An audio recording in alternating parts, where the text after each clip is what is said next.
Ok, donc normalement les gens arrivent progressivement.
Alors, il est 29 et je regarde juste le webinaire. Bon, les participants augmentent doucement. Ok. Bon, bah, je vais vous introduire. Bah, bonjour à tous. Je me présente, Issam Mbarek, et je fais partie du syndicat des internes de Néphro. Et aujourd'hui, on a la chance et le plaisir même, je dirais, d'avoir des experts de l'abord vasculaire, des membres de la Société française d'abord vasculaire, qui sont le docteur Annoy et les docteurs Leroy, qui sont néphrologues au CHU de Rouen, ainsi que le docteur Duhédal, qui est chirurgienne vasculaire à Paris. Du coup, sur cette thématique qui va porter autour de l'abord vasculaire en dialyse. C'est une chance parce que c'est une thématique qui est parfois assez délaissée par le néphrologue, un public principalement néphrologique, et pourtant sur laquelle on peut énormément jouer si on est assez vigilant dès le choix, avec la surveillance, et puis dernièrement avec le recours aux différents spécialistes, qu'il soit le chirurgien vasculaire, le radiologue interventionnel ou le médecin vasculaire.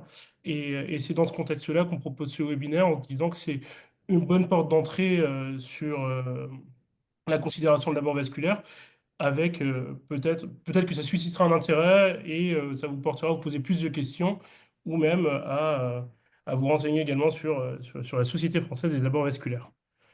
Donc je pense qu'on peut commencer le premier topo. Là, on est à 45 participants. Donc le premier topo sera animé par le docteur Annoy avec du coup comme titre Quel abord vasculaire en 2025. Merci, Celle, de nous avoir invités à participer à ce webinaire. Donc, moi, je vais commencer en effet en vous parlant de la stratégie de création des abords vasculaires aujourd'hui en 2025. Alors, chaque année, un peu plus de 10 000 nouveaux patients arrivent en hémodialyse et on s'aperçoit que la voie d'abord vasculaire utilisée à l'initiation de la dialyse est le cathéter dans 60% des cas. Et ce début sur cathéter n'est justifié par l'urgence que dans 43% des cas. Ça veut dire que dans un certain nombre de cas, 30% des cas environ, les patients débutent sur cathéter alors qu'ils ont une fistule qui a été créée mais qui n'est pas mature ou qui est trop récente pour pouvoir être ponctionnée. On voit que cette incidence sur cathéter, elle explose sur les 20 dernières années. Déjà en 2003, un patient sur deux environ démarrait la dialyse sur cathéter et donc on est aujourd'hui à 60%, soit une augmentation de 25%. Alors, ce qu'on sait depuis de nombreuses années, les différentes études vont toutes dans ce sens, c'est que lorsqu'un patient démarre sur cathéter, ce n'est pas inéluctable, il ne faudra pas le laisser sur cathéter et qu'il faut les convertir soit en fistule native, soit vers un abord vasculaire prothétique, car vous voyez ici que le risque relatif de mortalité des patients que l'on va convertir du cathéter vers la fistule va être réduit de 36%. Un peu moins bien un peu pour les PTFE, mais ça reste mieux que de laisser le patient sur cathéter. Alors en France, globalement, la plupart des équipes sont convaincues de ce fait, puisque vous voyez que alors que 60% des patients démarrent sur cathéter, il n'en reste que 25% lorsqu'on regarde la prévalence. Donc on fait une photo à un instant T des patients hémodialysés en France. 75% des patients en hémodialyse sont sur une fistule native. On voit cependant que ce chiffre est en baisse sur les 20 dernières années, une baisse de 14%, et que cette diminution de la prévalence de fistules se fait au détriment des cathéters qui augmentent, qui envahissent tous nos centres de dialyse. Alors, il faut convertir les cathéters et il faut les convertir précocement. C'est vrai qu'on pourrait avoir tendance à se reposer entre guillemets sur nos lauriers en disant qu'on va laisser le temps au patient en fait de se remettre, de récupérer un petit peu. Je suis désolée, je dois avoir des diapositives qui passent de manière spontanée. Donc, on pourrait laisser le patient se dire qu'on va laisser le patient se reposer. Or, c'est une erreur, car on sait que plus on va l'exposer au cathéter et plus on augmente son risque de mortalité de manière indépendante. Vous voyez qu'il va falloir le convertir au cours des 4 premiers mois de mise en dialyse. Alors, aujourd'hui, très clairement, la fistule artério-veineuse native, ça reste l'abord vasculaire de choix. Globalement, on a 3 types d'abord vasculaires que l'on pourra utiliser. La fistule, avec le risque de mortalité qui est le plus faible, le PTFE avec un risque de mortalité plus élevé que la fistule, mais qui reste acceptable par rapport au cathéter, qui est finalement vraiment le tueur de nos centres de dialyse pour nos patients. Alors cette fistule artério-veineuse native, elle a été créée en 1966 par des New-Yorkais, Brescia et Cimino. Et la fistule classique est une anastomose latérale sur l'artère, terminale sur une veine. La plupart du temps, la veine utilisée est une veine superficielle, soit la veine céphalique à l'extérieur du bras, la veine céphalique à l'avant-bras, au bras, soit en interne la veine basilique qui se prolonge au pli du coude par la veine basilique au bras, les deux veines se rejoignant pour former ensuite la veine sous-clavière. Et puis au niveau artériel, à l'avant-bras, on va soit utiliser l'artère radiale, soit l'artère ulnaire, ou au bras, l'artère brachiale. Alors, parmi ces montages, donc la dénomination, on parle toujours de l'artère en 1, de la veine en 2. Donc, les abords vasculaires à privilégier sont les abords vasculaires à l'avant-bras, peu importe le côté dominant du patient. Si on ne peut créer une fistule qu'à droite, une fistule à l'avant-bras, pardon, à droite chez un patient droitier, on ira à droite plutôt que d'aller créer une fistule au bras à gauche. Donc en 1, on privilégie la fistule radiocéphalique, donc l'anastomose entre l'artère radiale et la veine céphalique, en faisant en sorte qu'elle soit le plus distale possible, c'est-à-dire vers la main. Et lorsque l'on ne peut pas la créer de manière très distale, le chirurgien remontera progressivement sur l'avant-bras. Lorsque cette fistule radiocéphalique n'est pas possible, on ira, alors que ce soit à droite ou à gauche, on privilégie toujours l'abord radiocéphalique à droite ou à gauche. On ira alors créer une fistule ulno-basilique entre l'artère ulnaire et la veine basilique. La veine basilique étant souvent préservée des ponctions des infirmières, des perfusions. Les patients ne sont pas trop fans de cet abord, les infirmières non plus, car c'est un abord qui est un peu plus difficile à fonctionner, qui n'est pas très confortable. Mais en tout cas, il faudra le privilégier par rapport aux abords au bras. Pourquoi? Parce que les fistules antébrachiales à l'avant-bras sont celles qui auront le débit le plus faible. Vous voyez, ça c'était une répartition des débits dans notre centre de dialyse qui est un centre lourd. On voit que le débit médian des fistules à l'avant-bras était de 795 et qu'il était de 1200 pour les fistules au bras. Pourquoi est-ce que l'on veut éviter des fistules qui débitent beaucoup? Eh bien parce qu'on veut éviter deux principales complications. La première, c'est l'ischémie tissulaire, qui n'est pas un événement rare. Et l'ischémie tissulaire, elle est forcément vue chez des patients qui vont avoir des lésions artérielles athéromateuses, qui est très fréquemment le cas chez les patients hémodialysés, très souvent diabétiques, hypertendus, cardiopathes et vasculaires.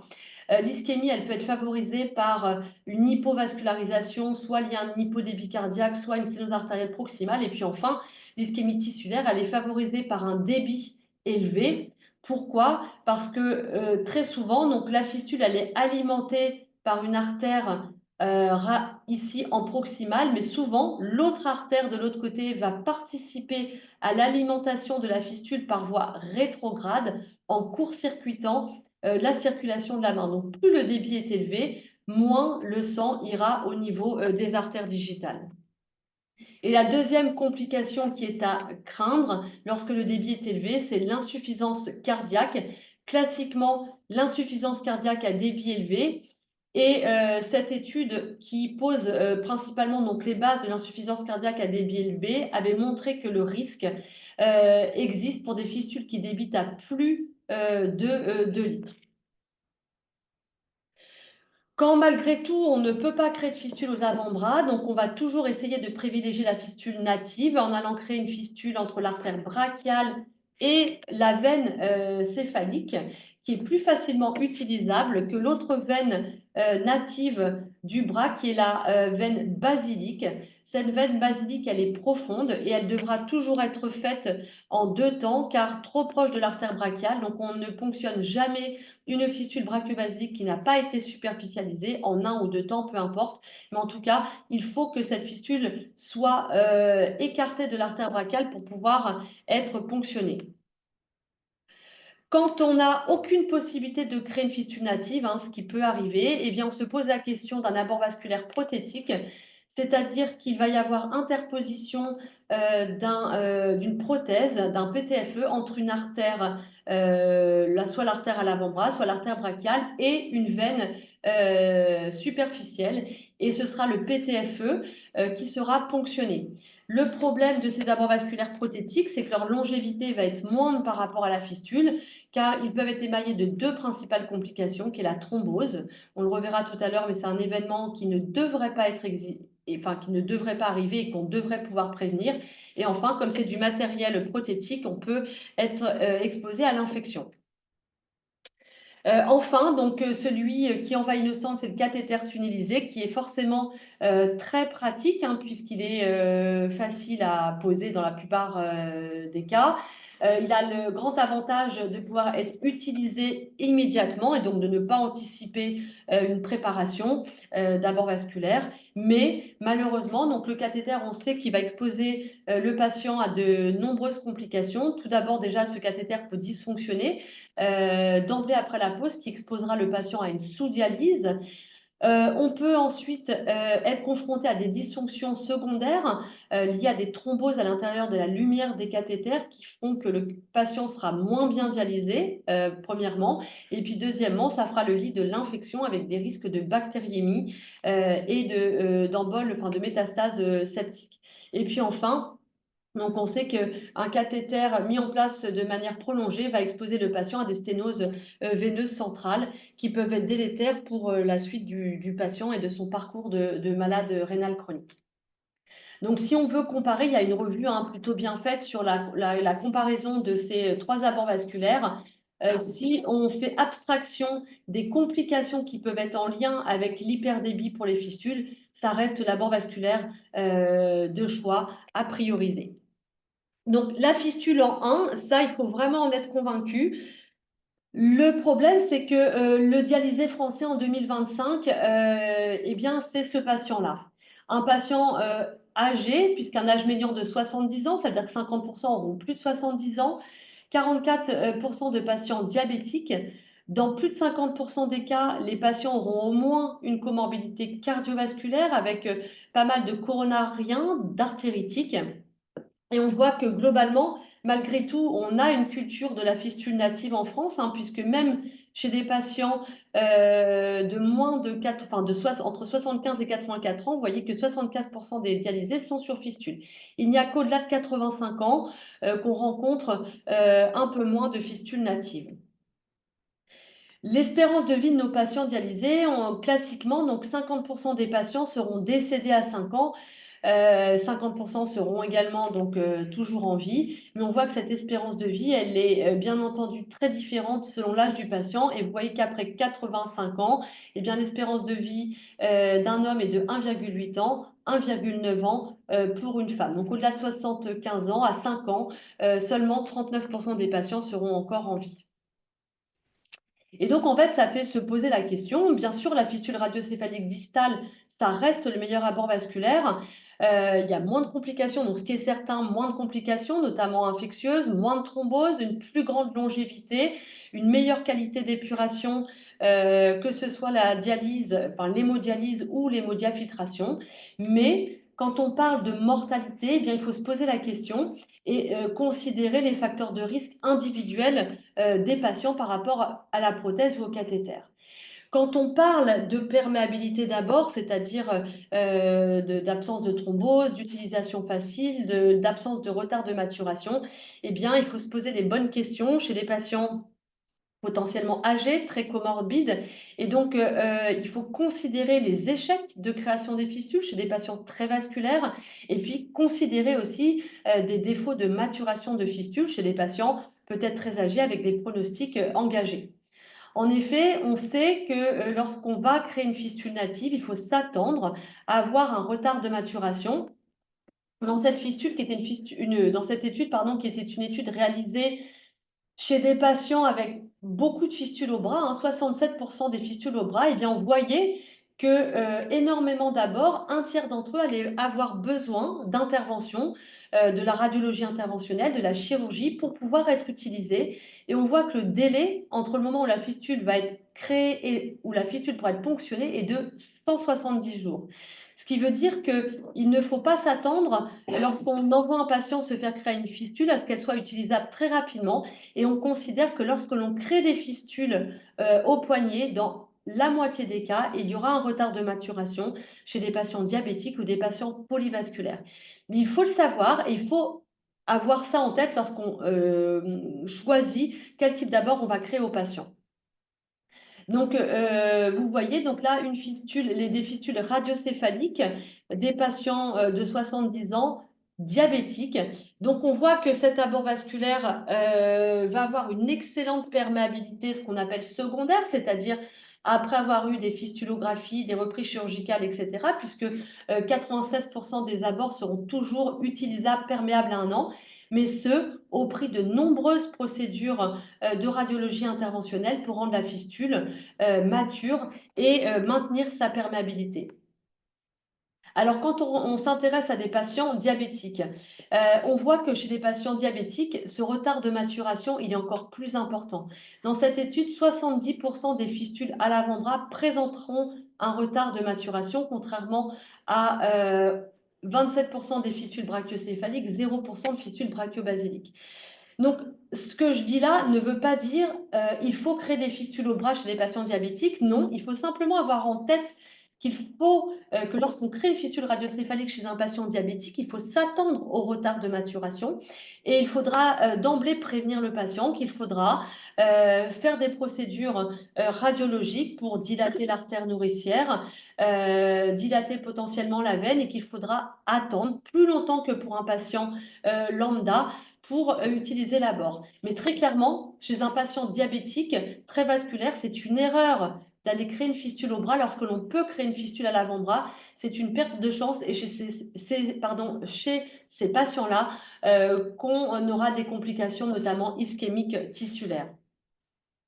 Quand on s'intéresse à la perméabilité des abords vasculaires, c'est-à-dire la longévité fistule versus PTFE, là encore, en effet, donc, en tout début de prise en charge en dialyse, les fistules natives et les PTFE auront globalement la même survie. Il n'y aura pas de thrombose forcément très précoce, mais on voit que sur le long terme, les fistules auront une meilleure survie sans procédure radiologique.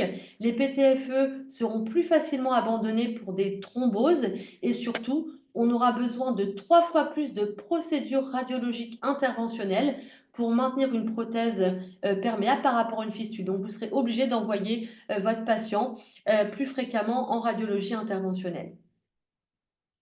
Alors, la fistule native permet aux patients d'avoir la meilleure survie. C'est vrai, chez des patients qui ont très peu de comorbidité, vous voyez ici des patients qui ne sont pas diabétiques avec le risque, enfin la survie des patients qui est mieux pour les fistules que pour les PTFE ou pour les cathéters. Mais il faut voir que chez des patients qui vont être diabétiques et âgés, eh bien, l'impact sur la mortalité va être bien moindre. Donc, la réflexion, elle ne sera pas forcément la même sur la stratégie de création d'abord vasculaire si vous avez un patient de 20 ans non diabétique que si vous avez un patient de 85 ans avec un pronostic vital mauvais et d'autant plus qu'il sera diabétique ou avec d'autres comorbidités cardiovasculaires. Donc pour finir, deux, trois petits cas. Donc là, un patient qui est jeune, 32 ans, pas d'antécédents, qui arrive en catastrophe en insuffisance rénale terminale avec une maladie de Berger, qui débute la dialyse sur cathéter. Ce patient, il y a un projet de greffe rénale. Et donc, la stratégie de création d'un banc vasculaire, elle serait différente s'il avait un donneur vivant. On pourrait très bien se dire chez ce jeune, on lui met un cathéter et puis dans 3 mois, on va le greffer. Donc, on ne l'exposera pas très longtemps au cathéter. Le problème, c'est que sur une greffe de donneur cadavérique, on sait que le délai va être long, en moyenne de 3 ans. Et le patient veut rester en hémodialyse, si possible à domicile. Donc très clairement chez ce patient, la question, elle ne se pose même pas, il faudra lui créer une fistule native. Situation plus complexe, patient âgé, 85 ans, des patients classiques que l'on peut avoir en hémodialyse, hypertendu, cardiopathie ischémique stentée, artérite stade 3, syndrome des apnées du sommeil appareillé. Ce patient, il est suivi en néphrologie depuis 1 an et demi, depuis 18 ans, pardon, pour une insuffisance rénale qui évolue pas trop. Et puis, sa vie personnelle bascule, il perd sa femme, il entre en EHPAD de manière anticipée. Et puis, donc, dans ce contexte, le patient se dégrade, va moins bien et très rapidement, en fait, sa fonction rénale se dégrade. Et là, les choses n'avaient pas été anticipées parce que sa fonction rénale était stable. Mais là, la dialyse va être envisagée. Donc, chez ce patient âgé très comorbide, une évaluation gériatrique a lieu pour savoir si ça vaut enfin, si c'est pour son pronostic vital et sa qualité de vie, est-ce que ce patient est licite de le mettre en dialyse? Les gériatres nous disent que certes, le patient est fragile, mais qu'il a une cognition normale et qu'il est tout à fait apte à choisir, à décider de son projet de dialyse et à choisir sa technique de dialyse. Le patient ne veut pas de dialyse péritonéale. Donc, on envisage l'hémodialyse et malgré son âge âgé, on se pose la question de la fistule native. Malheureusement, en fait, le patient n'a aucun réseau veineux superficiel à l'avant-bras à gauche. À droite, en revanche, on voit qu'il a une belle veine céphalique à l'avant-bras. Le problème, c'est que chez ce patient vasculaire, notre chirurgien nous demande si on peut faire un bilan artériel car il ne sent pas l'époux à l'avant-bras, enfin à la main. Et en fait, l'artère radiale, elle est extrêmement grêle, calcifiée, occluse sur plusieurs centimètres. Et on réalise chez ce patient une plétismographie de manière à mesurer sa pression digitale qui est basse. Alors, la plétismographie, c'est finalement un appareil qui permet de mesurer la pression digitale et d'évaluer le statut vasculaire très distal au niveau des doigts. Et on sait que pour que les artérioles au niveau des doigts s'ouvrent, il faut une pression d'au moins 40 mm de mercure. Ce que l'on sait, c'est que le diagnostic d'ischémie tissulaire, on le rencontre lorsque les pressions sont en dessous de 60. Et ce que l'on sait aussi, c'est que lorsqu'on va créer une fistule native, eh bien, on va abaisser les pressions au niveau digital de 30 mm de mercure.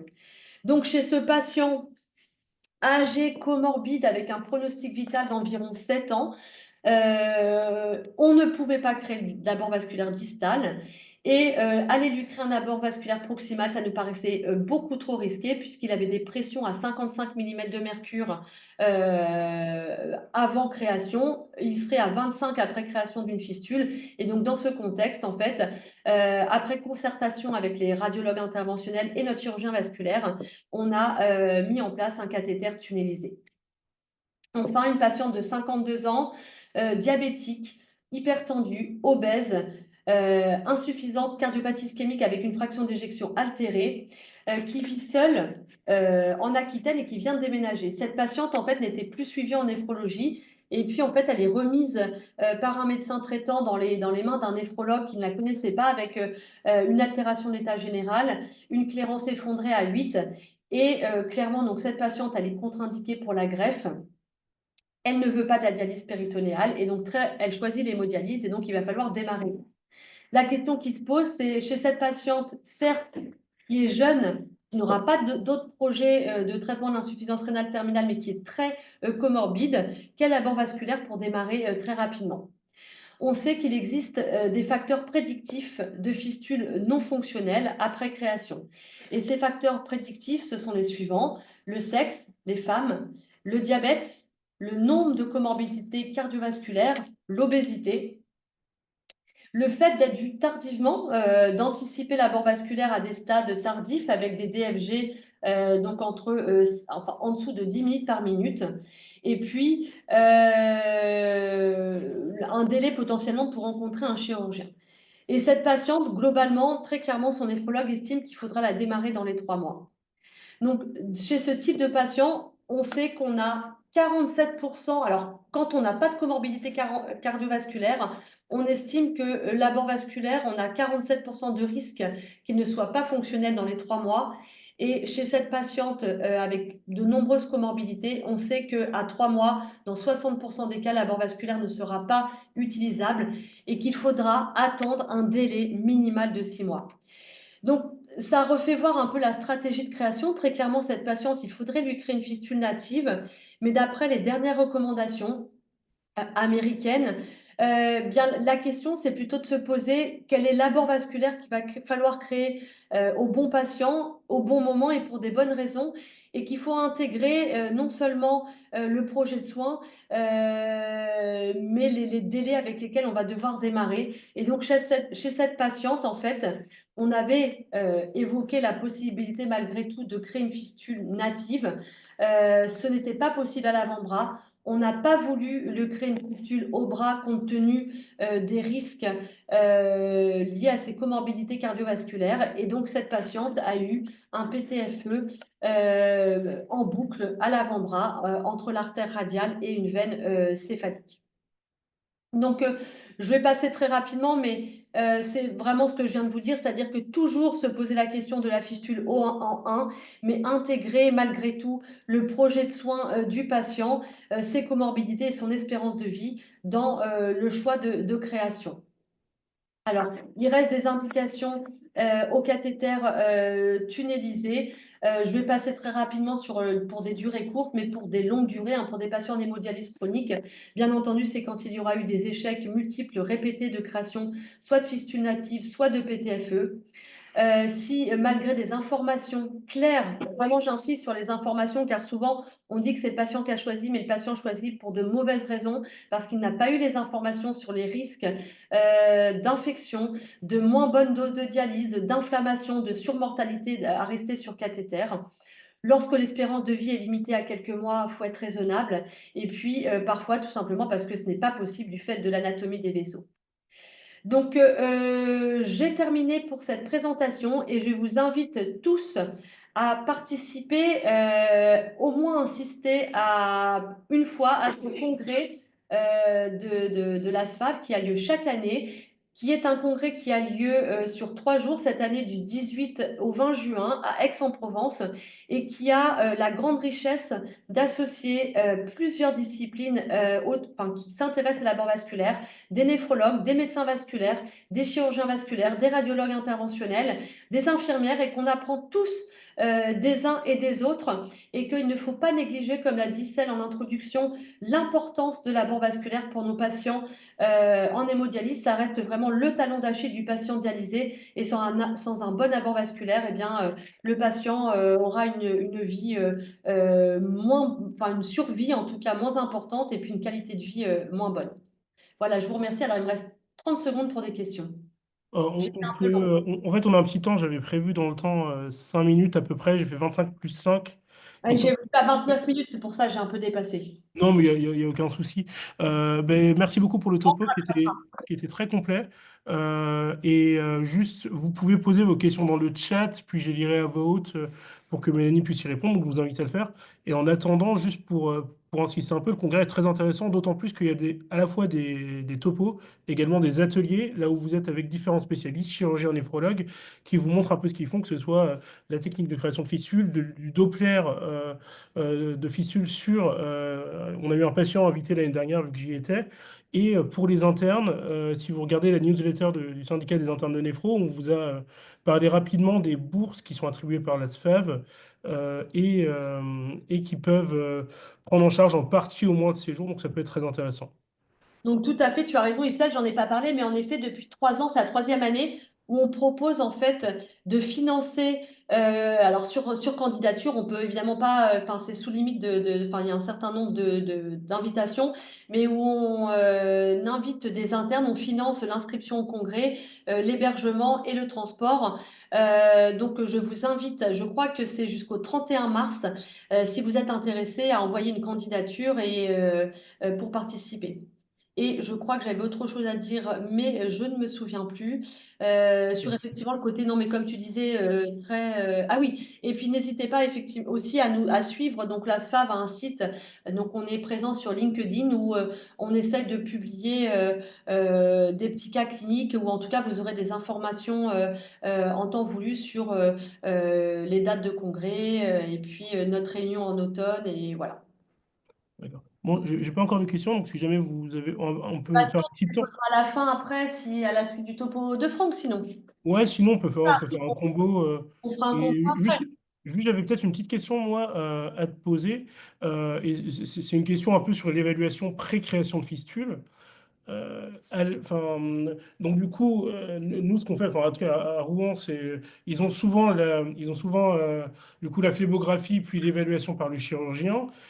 À quel point est-ce que toi, tu te fierais enfin, est-ce que tu te fierais ou non, à quel point tu le ferais aux échodopplers artériels qui peuvent être réalisés en bilan pré-création? Est-ce que c'est archi informatif pour toi ou est-ce que c'est plus sur le ressenti Pour moi. En du fait, chirurgien? tout dépend de la stratégie. En fait, ce qu'il faut avoir en tête, c'est de créer un abord le plus distal possible. Alors, j'ai parlé Hmm. de phlébographie, mais il faut évaluer les réseaux veineux superficiels. Donc, tout dépend des gens avec qui on travaille. La phlébographie, en réalité, en France, elle est très peu utilisée. Elle a le gros avantage de voir les veines centrales, mais sinon, on peut tout à fait travailler avec un échodoppler veineux. Et pour ce qui est des artères, je pense que l'échodoppler artériel, il peut être extrêmement intéressant pour voir les choses. Le risque, et nous, notre chirurgien, il est très convaincu, il est Hmm. excellent, il nous crée beaucoup de fistules à l'avant-bras.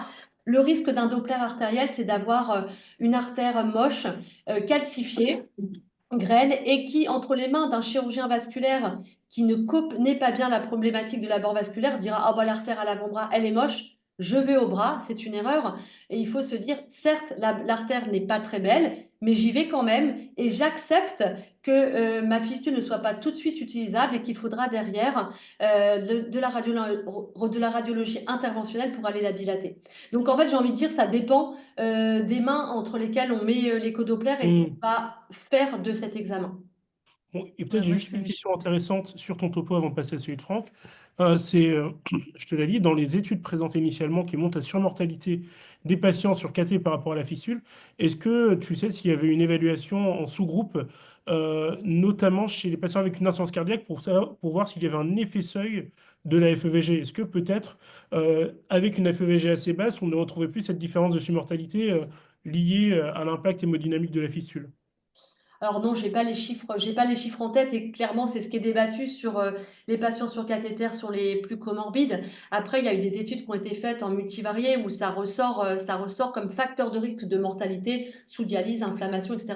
Donc non, la réponse à ta question, je l'ai pas. À ma connaissance, ça n'a pas été fait. Après, il faut avoir en tête que souvent le patient dialysé, peut-être qu'il a une insuffisance cardiaque avec une fraction d'éjection altérée. On le démarre en hémodialyse peut-être sur cathéter, mais très rapidement, on va le mettre au point sec et on va améliorer, en fait, son cœur peut s'améliorer. Et derrière, un patient à qui peut-être on avait hésité à créer une fistule à cause de l'état cardiaque, eh bien, dans un second temps, il faut se reposer la question, refaire une échographie cardiaque, par exemple, à Ok. 3 mois de dialyse, et puis, si le cœur va mieux, se reposer la question de la fistule. En tout cas, tu le réévalues systématiquement, ce patient-là, ce cardio-rénal ou Bah, autre qui a... D'accord. franchement, on a plein de patients cardiopathes et on Oui, a plein de j'imagine. patients avec des insuffisances cardiaques à fraction d'éjection altérée qui sont sur fistule. Là encore, distale, on ne crée pas une fistule au bras chez un patient insuffisant cardiaque, mais par contre, la fistule distale, on la réévalue, ouais, la possibilité. Ok. Viviane, Et question. il y en avait une dernière, juste, c'était savoir si la plethysmographie était systématique à réaliser euh, dans le bilan préfav. Est-ce qu'il faut, enfin, est-ce que le néphrologue doit le demander au médecin vasculaire euh, ou, euh, ou au chirurgien de l'affaire ou seulement sur facteur de risque, à ton avis? Non, je pense que non, parce que là encore, on ne sait pas trop. Peut-être qu'un patient avec une plétismo au départ qui est pas très bonne, finalement, ça passerait bien. Mais ça peut nous aider dans la stratégie de création. Donc, je pense que ça doit pas être du systématique, parce qu'il y a plein de patients chez qui ça n'apportera pas grand-chose. Mais par contre, quand on hésite, par exemple, nous, ça nous est déjà arrivé chez un patient un peu vasculaire, chez qui on n'a que la possibilité de créer une fistule au bras, de se dire, bah, je vais regarder un peu comment est sa vascularisation distale à l'état de base.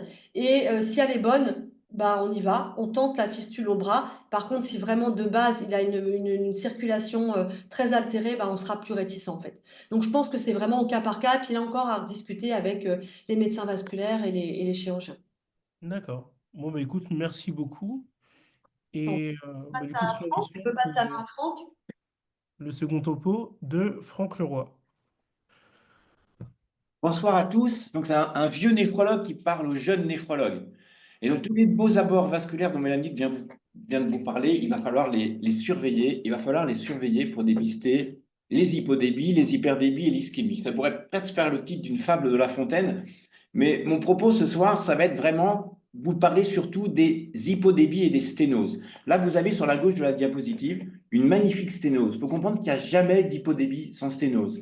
Là, vous avez une fistule brachiocéphalique monstrueuse en hyperdébie qui est liée à un développement anormal de l'artère et des veines. Et là, en bas, vous avez l'ischémie tissulaire qui est de plus en plus fréquente chez nos patients qui ont des réseaux vasculaires extrêmement précaires. Alors pourquoi dépister les sténoses? Pour éviter les thromboses. Mélanie vous a dit la thrombose, c'est un facteur qui est prévisible, il est évitable et c'est une faute médicale d'avoir des thromboses vasculaires, des thromboses de fistules dans son centre. Et l'équipe niçoise avait chiffré cette incidence à 8,6% par an, ce qui est énorme. Et vous verrez que l'ASFAF préconise des taux de thrombose beaucoup plus bas. Alors, on a des recommandations. Les premières, c'était 2006-2007, européennes et américaines, qui avaient mis comme outil de dépistage principal la mesure du débit de l'abord vasculaire, suivi par la pression veineuse statique, ce qu'on ne fait pas du tout en Europe, et puis seulement par l'examen clinique. Ils avaient dit, on ne doit pas avoir plus de 0,25 épisodes thrombotiques par année et par patient, ce qui veut dire que dans votre centre, vous autorisez 25% des patients à avoir une thrombose. Alors, la clinique, ça, faut bien la connaître. Même si tous les néphrologues ne sont pas experts dans l'examen clinique, il faut quand même connaître la base, même si peu d'entre nous examinent les fistules, parce que le matin, quand on arrive, ils sont branchés, que les aiguilles gênent l'examen clinique. Alors, il faut bien connaître la symptomatologie des sténoses d'amont. Donc, ce sont des sténoses qui siègent au-dessus, en amont de l'aiguille artérielle, qui peuvent être sur l'artère principale, sur l'anastomose ou en post-anastomose. Ce sont des fistules plates, qui soufflent peu, qui sont difficiles à ponctionner, qui collabent lorsqu'on augmente le débit de pompe passant. Vous voyez sur cette fistulographie une magnifique sténose post-anastomotique. Les sténoses d'aval, qui sont des sténoses qui siègent en aval de l'aiguille veineuse et qui là vont entraîner une hyperpression dans l'abord avec une symptomatologie complètement différente, avec les lymphodèmes, avec l'apparition de circulation veineuse collatérale pour les troncs veineux profonds, avec l'absence de vidange de la fistule à la manœuvre de bras levé, avec l'apparition de nécrose cutanée en bouton de champagne liée à l'hyperpression, des temps d'hémostase élevés et des pressions veineuses anormalement élevées pendant la séance de dialyse. Vous voyez sur cette fistulographie une sténose au pli du coude et sur cette autre une sténose au niveau du bras sur la médiocéphalique. Et enfin, la sténose qui est très difficile à dépister, c'est la sténose entre les deux points de ponction, puisque là, les régimes de pression ne seront pas modifiés pendant la séance, mais vous pourrez avoir un point de ponction artérielle qui saigne ou un point de ponction artérielle qui ne se vide pas lorsque vous levez le bras. Alors, l'examen clinique, oui, mais il faut être formé. Si vous prenez un néphrologue non formé, vous verrez que sa capacité à dépister des sténoses d'amont, des sténoses d'aval, c'est un peu meilleur, et des sténoses multiples est extrêmement faible. Si vous formez votre néphrologue, vous serez déjà nettement meilleur, mais lorsque les sténoses seront multiples, ça sera difficile. C'est ainsi que la mesure du débit de l'abord vasculaire, excusez-moi, permet de réduire de façon importante le nombre d'épisodes thrombotiques. Vous voyez en vert des patients qui sont surveillés par l'examen clinique et la mesure mensuelle du débit de l'abord vasculaire, et des patients qui sont simplement surveillés par l'examen clinique. Vous voyez que le fait d'ajouter la mesure du débit, ça permet de réduire d'un quart votre nombre de thromboses dans votre centre. Alors, comment est-ce qu'on peut faire des mesures de débit? Classiquement, par l'écho-doppler, qui vous permet à la fois une étude morphologique et la mesure du débit. Mais on a depuis 1995 un appareil qui s'appelle le transsonique, qui utilise la technique de dilution ultrasonique, c'est-à-dire qu'un bolus de soluté salé va modifier la vélocité des ultrasons, et ça va permettre, grâce à ce petit portable avec un logiciel, de calculer votre débit. Alors cet appareil transsonique va permettre de mesurer la recirculation de l'abord, qui est normalement nulle tant que le débit de votre abord est supérieur à votre débit de CEC. Vous voyez là sur la partie droite de la diapo, une recirculation à 87%. Là, ça urge, ça va thromboser. Et donc, le transsonique permet en 1 minute de calculer vos débits d'abord vasculaires. Alors, ça a un coût, un transsonique. Un transsonique, c'est 35 000 euros. Maintenant, les générateurs ont des modules intégrés qui sont dédiés à la quantification de l'épuration ou à la mesure de la recirculation, donc qui ont un peu été détournés de leur usage pour surveiller les abords vasculaires. Donc, vous voyez, sur les générateurs Fresinus, en utilisant la thermodilution, vous pouvez calculer les débits de l'abord vasculaire en inversant les lignes, recirculation, ligne en position normale, recirculation, ligne en position inversée. Vous rentrez ça dans une petite feuille Excel et vous avez votre débit. Et plus récemment, toujours sur les mêmes générateurs, vous avez le module AFM qui permet simplement, en appuyant sur un bouton et en inversant les lignes, d'avoir le débit de fistule qui s'affiche sur votre générateur. Et donc, on a testé là, cet été ce nouvel outil. Et vous voyez que comparativement au transsonique en rouge, les valeurs données par thermodilution ou par AFM, donc qui utilise la dialyse ionique, sont très très proches. Et l'intérêt du transsonique et aussi des modules des générateurs, c'est de calculer le débit cardiaque. Et je n'en parlerai pas ce soir, mais il est très important de mesurer le débit cardiaque simultanément au débit de la voie vasculaire pour identifier les abords qui peuvent avoir un risque de cardiotoxicité. Alors, c'est important de mesurer son débit parce que montre-moi ton débit et je te dirai quel centre tu as.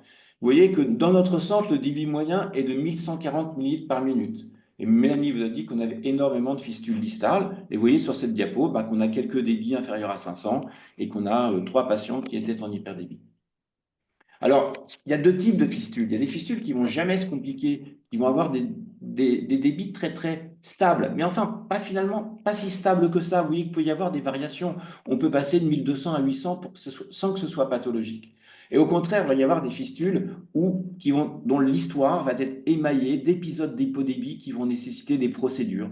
Et donc, on remesure le débit après la procédure, on corrige les choses, puis ça resténose, et on corrige les choses, et ça resténose, etc., etc. Alors, que disent les recommandations maintenant en 2019? Tout a changé. Ils nous disent, finalement, surveiller les fistules par la mesure de débit, finalement, on n'en est pas si sûr que ça, la recommandation est de niveau faible. Et pour les pontages, ils disent, alors là, ça sert vraiment strictement à rien. Alors, les études anciennes disaient qu'effectivement, pour les pontages, il ne servait à rien de mesurer les débits d'abord vasculaire, et je suis complètement d'accord avec ça. Vous avez le lundi un débit qui est parfaitement correct, et vous retrouvez le mercredi votre PTFE thrombosé sans aucun signe. Pour les fistules, ce n'est pas vrai. On a toujours des signes avant-coureurs, et les études montrent qu'il est intéressant de mesurer le débit d'abord vasculaire. Alors, bien entendu, il y a des arguments contre les mesures systématiques de débit. On ne détecte pas toutes les sténoses, les seuils d'intervention ne sont pas parfaitement définis, toutes les sténoses n'évoluent pas, faire des angioplasties, ça peut être traumatique, on expose nos patients aux rayons X, ça coûte cher, et ça n'augmente pas la perméabilité secondaire. Peut-être, mais quand on a une thrombose dans le centre le matin, qu'est-ce que doit faire l'interne? C'est poser le cathéter, hospitaliser le malade, ça a un coût, et ça a une morbidité et un risque de iatrogénie. Alors, encore l'intérêt des mesures de débit, c'est de voir si votre procédure radiologique ou chirurgicale a marché. Là, vous voyez une sténose post-anastomotique avec un hypodébit à 250, vous dilatez, et vous avez votre débit post-procédure qui est à 1200. Ça, c'est très important de donner au chirurgien le débit pré-procédure et donner le résultat en post-procédure. Donc maintenant, les dernières recommandations remettent l'examen clinique au centre du jeu et un peu moins les mesures de débit de l'abord vasculaire. Donc, nous, on est à Rouen d'accord avec ça. L'examen clinique et les mesures de débit d'abord vasculaire, ça ne suffit pas. Parce que les complications, elles ne surviennent pas que tous les 30 jours. Vous pouvez avoir une thrombose entre deux mesures de débit. Donc, votre surveillance, elle doit être faite à chaque séance. Et vous avez donc maintenant des modules intégrés au générateur, comme des modules de quantification de la dialyse, utilisant la dialysance unique, ou des modules de thermodilution qui vous permettent de mesurer la recirculation. Mesure de quantification, c'est la dialysance ionique. Ça vous donne la clairance, qui vous donne la puissance d'épuration de votre système. Et vous avez la dose de dialyse, qui est la clairance moyenne de la séance multipliée par le temps de dialyse. Et vous voyez que ces deux paramètres peuvent être utilisés pour surveiller les abords vasculaires. En effet, si vous avez une clairance qui n'est pas conforme, l'infirmière fera sa checklist. Est-ce qu'elle a mis le bon débit de compassant, le bon dialyseur? Est-ce qu'elle n'a pas mis ses connecteurs dialyse à l'envers? Est-ce qu'elle n'a pas mis le patient en hémodialyse au lieu de l'HDL? Est-ce qu'elle n'a pas trompé dans la taille des aiguilles? Est-ce qu'elle n'a pas inversé ses lignes? Est-ce qu'elle n'a pas laissé le garrot en place? Une fois que cette checklist est faite, quand vous avez une clairance non conforme, très souvent, vous allez dépister un problème au niveau de votre abord vasculaire. Deuxième indicateur, le KT, donc la dose de dialyse. Ça, c'est un indicateur que vous aurez en fin de séance. Vous voyez ce patient qui avait une dose de dialyse de 64 litres parfaitement stable, voit d'un seul coup ses doses de dialyse s'effondrer, on l'explore, on trouve une sténose post-anastomotique, on dilate, et immédiatement, dès le lendemain de la procédure, vous voyez que les doses de dialyse reviennent aux valeurs initiales. Donc c'est ce qu'on appelle le KT alarme, c'est-à-dire le KT habituel du patient, moins 10%. Le deuxième outil, c'est les mesures de recirculation par thermodilution. Attention, ce n'est pas une mesure de recirculation de l'abord vasculaire, mais une recirculation totale, incluant la recirculation cardio-pulmonaire.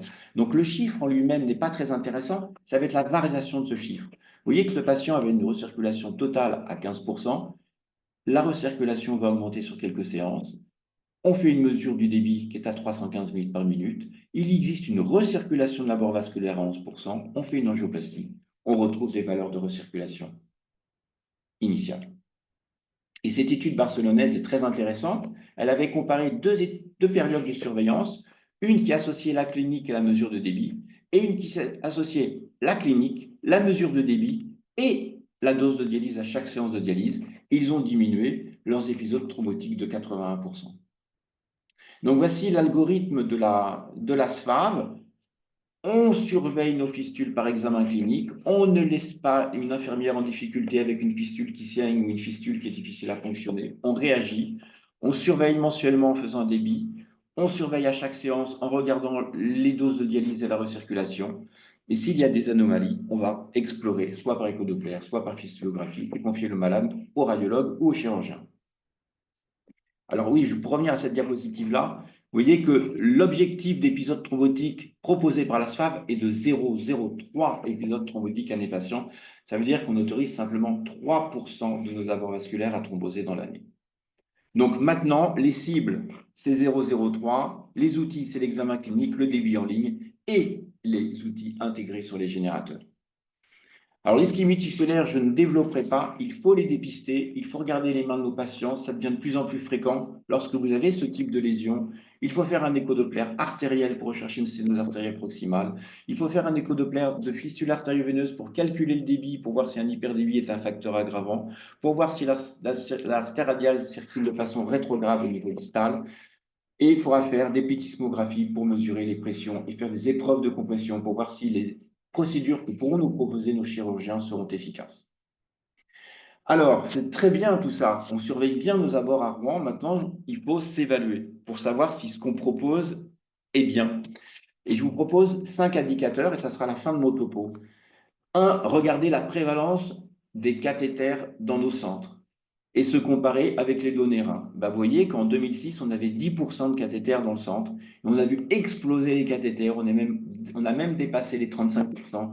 Là, on est en train de s'améliorer, mais on a vraiment du mal à descendre en dessous d'un cathéter, d'un patient sur 4 sur cathéter. Deuxième indicateur, pour savoir si vous travaillez bien et si votre chirurgien travaille bien, c'est la prévalence de fistules artério-veineuses dans votre centre. Vous voyez qu'on a de façon stable 71% de fistules artério-veineuses, très peu de Gore-Tex, mais un quart de cathéter. Ça, c'est aussi un indicateur qui vous permet de savoir comment vous gérez votre filière d'amont avant l'arrivée en dialyse. Et bien là, à Rouen, on n'est pas bon. Vous voyez qu'on a entre 70 et 80% de nos patients qui démarrent sur cathéter. Autre indicateur, les bactériémies sur cathéter. On doit avoir moins de 0,5 épisodes bactériémiques pour 1000 jours cathéter. Vous voyez que là, on a eu en 2012 des pics. Ce pic-là, c'était lié à l'agrandissement de notre centre avec des pertes de repères sur les infirmières qui ne savaient pas où était le rangé matériel. Il paraît qu'à chaque fois qu'on change de centre de dialyse, qu'on modifie les logos, on voit fleurir les épisodes bactériémiques. Et là-bas, là, vous voyez, premier semestre 2004, là non plus, on n'est pas bon. On a dépassé les 0,5. Il faut évaluer le nombre d'épisodes thrombotiques. Ça, vous voyez le nombre de thromboses à Rouen depuis 2003, donc sur une période de 20 ans. Vous voyez les bonnes années en vert, on était à 0,03. Et cette année, eh ben, on a eu 0 thrombose. Qu'est-ce qu'on est bon? On a sabré le champagne. Alors, pour finir, un petit cas clinique. Vous voyez, ça, c'est la feuille de dialyse rouennaise. Les infirmières relèvent la clairance. Issel Mou, on voit ma flèche ou pas? On voit bien ta flèche, oui. On voit bien ma flèche. OK. Donc, vous voyez, oui, il avait une clairance qui était tout à fait conforme. L'interne, il a mis OK. Donc, ça veut dire que c'était bon. On a eu une recirculation à 18%. Comme d'habitude, tout allait bien. Et la séance suivante, vous voyez que la clairance chute à 241, que la recirculation augmente, que le caté final chute en dessous du caté alarme qu'on avait prédéfini. Il programme donc une fistulographie et un débit de fistule. Le débit de fistule est de 430 minutes par minute, donc vraiment en hypodébit. La recirculation de la bord vasculaire est de 23%. Les clairances sont toujours basses, les catés finaux sont toujours bas. On explore le patient, on trouve une sténose post-anostomotique que l'on dilate, et dès la séance suivante, les clairances sont redevenues normales, les recirculations ont baissé et les catés finaux se sont normalisés. Je vous remercie. Écoute, merci beaucoup pour la présentation qui était très claire. Et ça fait toujours du mal d'avoir une piqûre de rappel. Alors, juste pour l'audience, vous pouvez poser des questions. Il y a la zone questions-réponses et le chat était fermé en fait, mais je l'ai ouvert pendant le topo de Franck. Donc, vous pouvez poser vos questions dans l'un ou dans l'autre, comme vous voulez, puis on y répondra. Et en attendant, j'avais une j'avais une petite question. Enfin, je sais, mais c'est peut-être pour l'audience. Tu as parlé de la conformité des valeurs de clairance. As-tu éventuellement une référence, enfin, je sais ce qu'on utilise à Rouen, mais as-tu une référence auquel les collègues qui écoutent pourraient se référer pour savoir quelles sont les clairances attendues à tel niveau de débit? Bah non, ça malheureusement, il faut faire son propre référentiel. Maintenant, si on peut donner des chiffres, si on tourne à 400, on doit avoir en HD une clairance à 240 et en HDF à 260. Si on tourne à 350, tu baisses de 20 millilitres. Hmm. Et si tu tournes à 300, tu baisses encore de 20 millilitres. Donc voilà, si vous tournez à 350, vous devez avoir au moins une clairance à 220 en hémodialyse et 240 en HDF. Maintenant, D'accord. ça dépend de la taille des aiguilles que tu utilises, ça dépend Hmm. du dialyseur, ça dépend de tes débits dialysats. Mais grosso modo, retenez ces chiffres de 240, 260, 240, 220 en HDF, 240, 220, 200 en HD. D'accord. Et peut-être autre question en attendant d'en avoir de l'audience. Et c'est plus un message, je pense, qui est important de faire passer. Sur ton cas clinique, tu montrais une baisse enfin, une chute de l'éclairance avec une diminution de la dose de dialyse. On est d'accord, pas de Doppler intermédiaire, on va directement à la fistulographie. Ah, alors ça, c'est un énorme débat qu'on a chaque année avec les médecins vasculaires. Quand si cliniquement, tu sais où est la sténose, Hmm. eh ben, nous, on va directement à la fistulographie pour sauter la case écho-Doppler. Alors, on a la chance d'avoir des radiologues interventionnels qui ont été formés par Luc Turmel-Rodrigue. Donc, on a été formés, nous, tu vois, à la fistulographie. Dans les cas complexes, on utilise l'écho-Doppler, mais pas de façon systématique. Quand on a la symptomatologie clinique et l'hypodébie, on va explorer l'abord. Ça évite aux malades d'avoir une intervention Ouais. supplémentaire, quoi. Hmm. Alors, une question d'un collègue de Bordeaux. Alors, vous n'utilisez pas le KT sur V plutôt pour la baisse de la dose de dialyse plutôt que le KT? Tu pourrais utiliser le KT sur V. Le problème du KT sur V, c'est que c'est un tout petit chiffre et tu vois Hmm. beaucoup moins les variations que sur un gros chiffre. Donc, Ouais. nous, on a choisi le KT, mais je pense que cette question, il y a une arrière-pensée, c'est-à-dire que vous avez des générateurs Brown qui utilisent comme outil de quantification, je crois que c'est de l'infrarouge sur le dialysa et qui donne des KT sur V. Donc oui, ça peut être utilisé si tout le monde n'a pas des générateurs Fresenius. Maintenant, la plupart des générateurs utilisent la dialyse ionique et vous pouvez avoir le KT. Mais certains générateurs, effectivement, donnent le KT sur V, donc tu es obligé de raisonner avec ce que ce que tu as. Donc, c'est possible de faire un caté sur V moins 10%, mais c'est un tout petit peu moins sensible, je trouve, sur le dépistage. D'accord. Bon, du coup, merci. Il y a une autre question. Un collègue de Rennes qui nous demande, vous ne faites pas du tout de Doppler pour les fistules prothétiques, ou si? Et dans ce cas-là, est-ce qu'ils sont uniquement monitorés par la clinique ou la dialyse ionique? Parce que vous disiez que la mesure du débit n'était pas, Alors, pas on- prédictible. on le fait quand même, tu vois, on n'a pas fait une Hmm. stratégie de dépistage différente pour les PTFE et pour les fistules. Donc, ils ont leurs mesures mensuelles de débit, ils ont la surveillance clinique. Et une fois qu'on a eu une complication, très souvent, nos chirurgiens ou nos radiologues interventionnels nous disent, bon, on sait que les portages, ça va sténoser au niveau de l'anastomose cortex-veine, ce serait bien de les surveiller en écho-Doppler tous les 3 mois ou tous les 2 mois pour éviter la rethrombose. Donc oui, les Gore-Tex, on utilise plus la surveillance par écho-Doppler, effectivement. D'accord. Et juste peut-être un autre message qui est important, enfin tu l'as un peu souligné, mais c'est aussi de dire que, enfin ce que vous me disiez également pendant les visites, c'était qu'il n'y a pas de supériorité du transsonique à la mesure de débit par la recirculation. Enfin, enfin, parce que Oui. souvent, enfin, moi, en remplacement ou même en dehors du CHU, je vois, Si t'as euh, pas certes- oui, tout à fait. voilà. Si on n'a pas les moyens de se payer un transonique, et il y a beaucoup de Mm. centres qui ne peuvent pas avoir un transonique, eh ben, tu peux utiliser. Et nous, on a vraiment beaucoup travaillé sur les tests de sensibilité, spécificité, tests de concordance, en utilisant thermodilution, dialyse ionique et dilution ultrasonique. Et c'est vraiment des outils qui sont très, très fiables. Et Mm. surtout, comme, enfin, enfin, par rapport à ce que tu dis, Issel, c'est que, alors, ils sont très, les valeurs sont très, comment dire, pas concordantes justement. Bref, il faut toujours utiliser en tout cas le même outil. Donc, Mm. quand on a un doute sur une valeur, par exemple, de débit avec la recirculation, il ne faut pas se dire, ah bah tiens, je vais faire le transonique pour voir si c'est mieux. Non, c'est pas mieux. C'est juste qu'une fistule, ça se surveille en longitudinal avec des mesures répétées tous les mois et que pour pouvoir surveiller l'évolution, il faut toujours le même outil et qu'on pourra avoir des petites variations entre le transonique et les générateurs. Et l'autre intérêt du générateur par rapport au transonique, c'est que le transonique, c'est un appareil qui est mobilisable. Le Mm. générateur, on peut faire tous les. Nous, on a un jour un débit. Donc, chaque deuxième mercredi, jeudi de chaque mois, les infirmières, elles peuvent faire les mesures de débit à tous les patients du centre. Bon. Bah, c'est top en plus la dernière remarque parce que ça répond bien à la question, une question suivante en fait, un collègue qui demandait si il y avait une mesure du débit au bilan mensuel. Bah, la réponse est oui en fait. Oui. Oui. Ouais. C'est Ouais. le minimum, on va dire un débit par mois. C'est le minimum pour pouvoir bien surveiller un abord vasculaire. Et juste, est-ce que vous avez connaissance enfin, est-ce qu'il est possible de le mesurer également sur des machines qui sont pas Fresenius, parce que bah, nous, au CHU, du coup, on n'a que du Fresenius, mais si vous avez une Ikizo ou autre, vous savez si il y a les mêmes, enfin, est-ce que vous avez connaissance de s'il y a les mêmes modules ou s'il faut utiliser le transonique pour le coup? Sur la Nikiso, oui, ils ont un nouvel outil, mais je ne le connais pas, je ne l'ai jamais utilisé, Hmm. mais je sais qu'il y a une technique différente de mesure, mais je ne la Et connais sur pas. les hémothèques, je crois que le problème, c'est la clairance et je suis pas sûre qu'on puisse les utiliser. D'accord. Bon, a priori, il n'y a pas d'autres questions. Donc, ben, merci encore beaucoup, Franck, pour cette présentation. Ben, et toi aussi, Mélanie, par ailleurs. Et on va du coup passer au troisième topo, qui est le topo du docteur Luedal, qui est chirurgien à Paris, et qui va nous parler des complications ischémiques et hémodynamiques. Alors, je pense que vous pouvez partager votre écran, si vous y arrivez. Il y a quelqu'un d'autre qui est en partage Ah, d'écran? Mélanie, il faut peut-être que tu rendes l'écran. Alors, que je fasse pas de bêtises. Ah, c'est bon?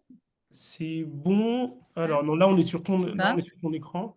Et il faut, normalement, sur la barre du bas, tu as rendre l'écran. Je peux toujours pas, ouais. Ouais, c'est bon.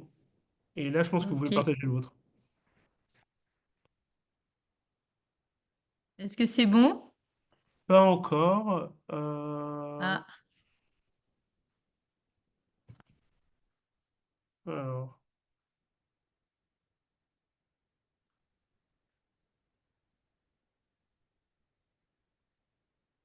alors là, ça a l'air là, d'être ça bon. marche? C'est bon, ouais, excellent.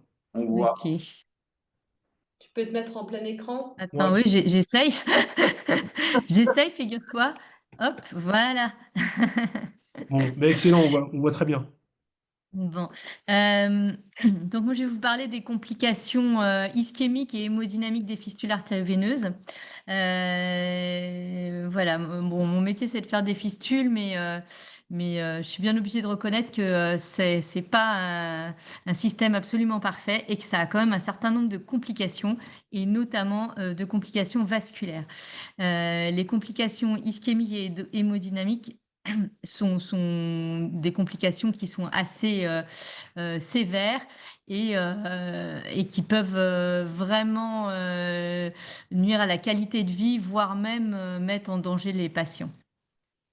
Donc le principe de la fistule, c'est que c'est la solution la plus sécure pour avoir un accès vasculaire répété en hémodialyse. Mais l'ischémie de main est quelque chose d'assez fréquent. Dans les études, on trouve environ en moyenne 8% d'incidence cumulée à 5 ans. C'est quand même vraiment pas négligeable.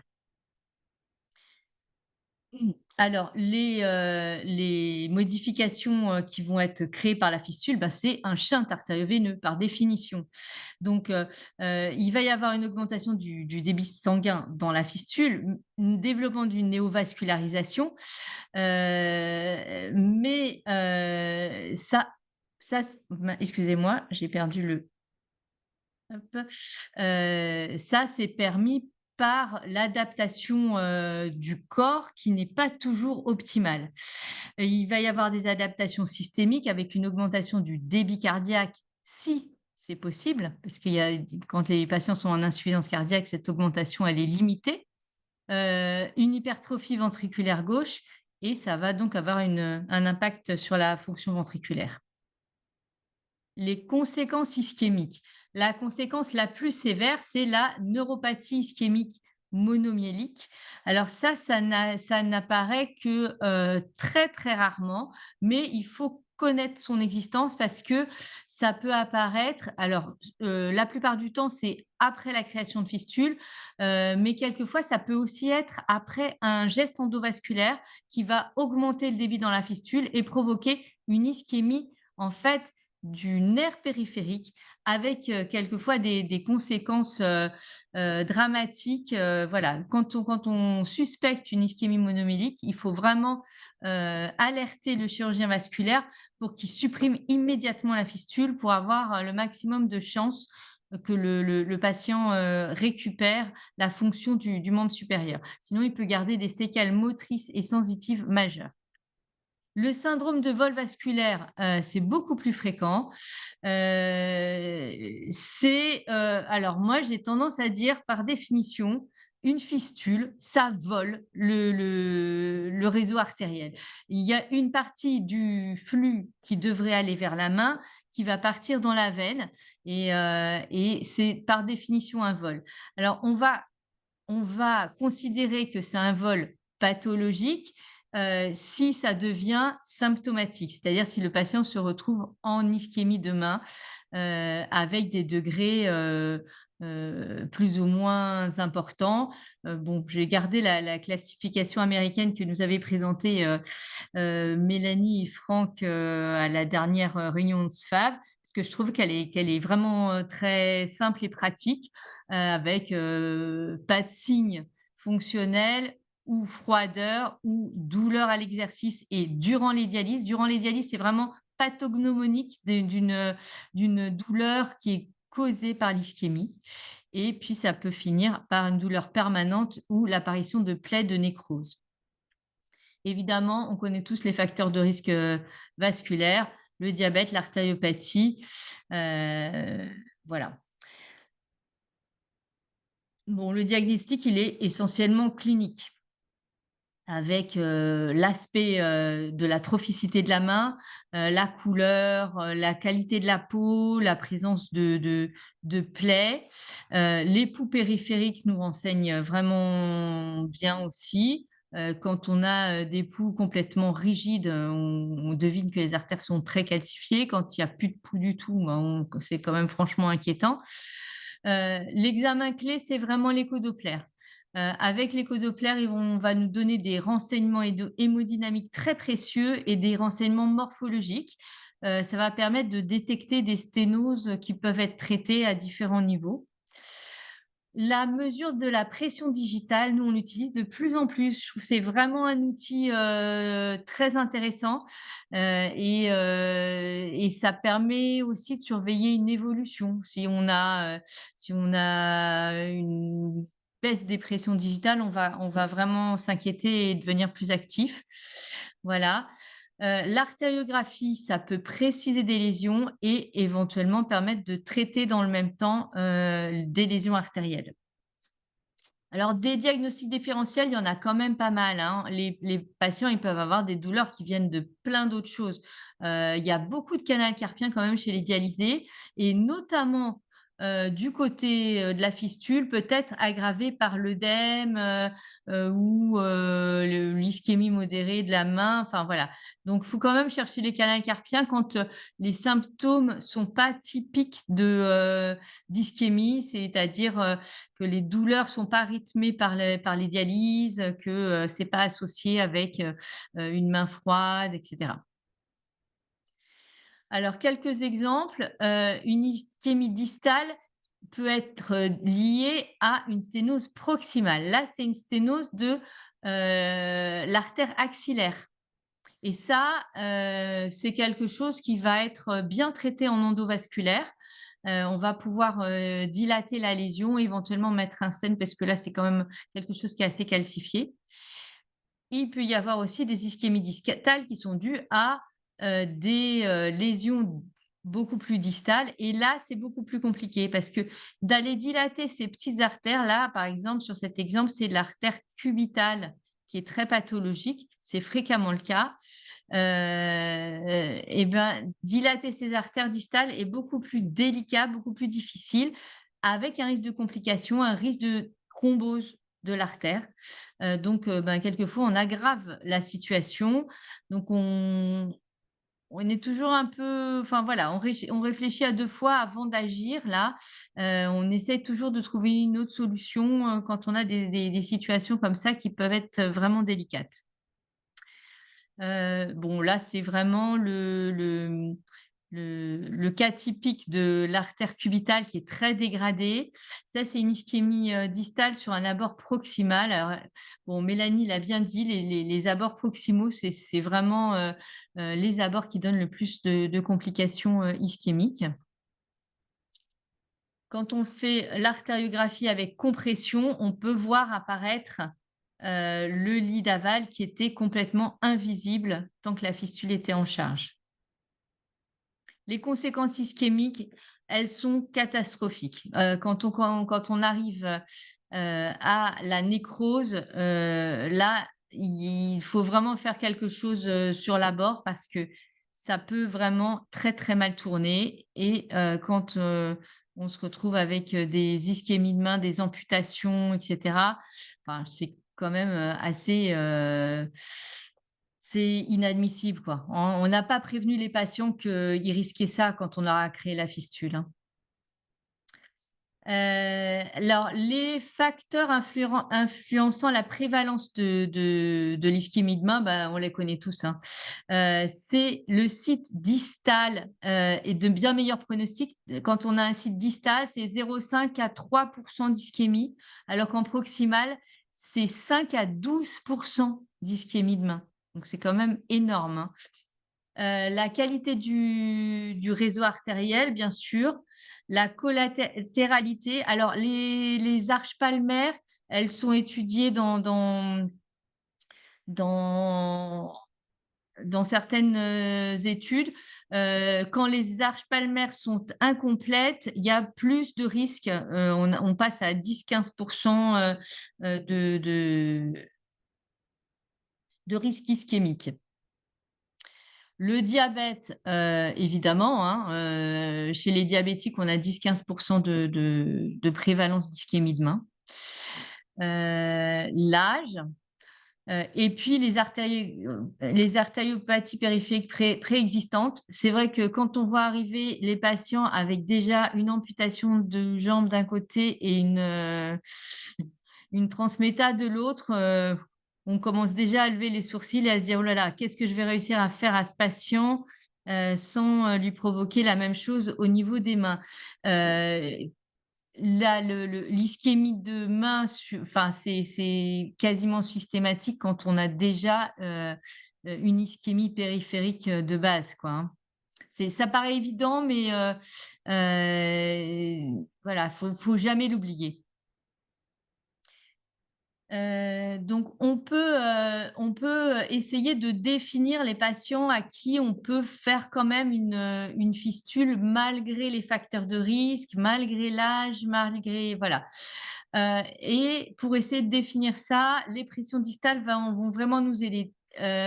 Bourkelot avait fait une étude sur le sujet en montrant qu'effectivement, quand l'index de pression heu, baissait en dessous de 50%, eh bien, on se retrouvait avec un risque ischémique majeur. Bon, dans ce cas-là, ça fait un argument de plus pour dire peut-être qu'on ne va pas créer de fistule à ce patient. On va toujours réfléchir à un dossier complet, hein. On va évaluer tous les facteurs de risque, l'espérance de vie, le confort du patient.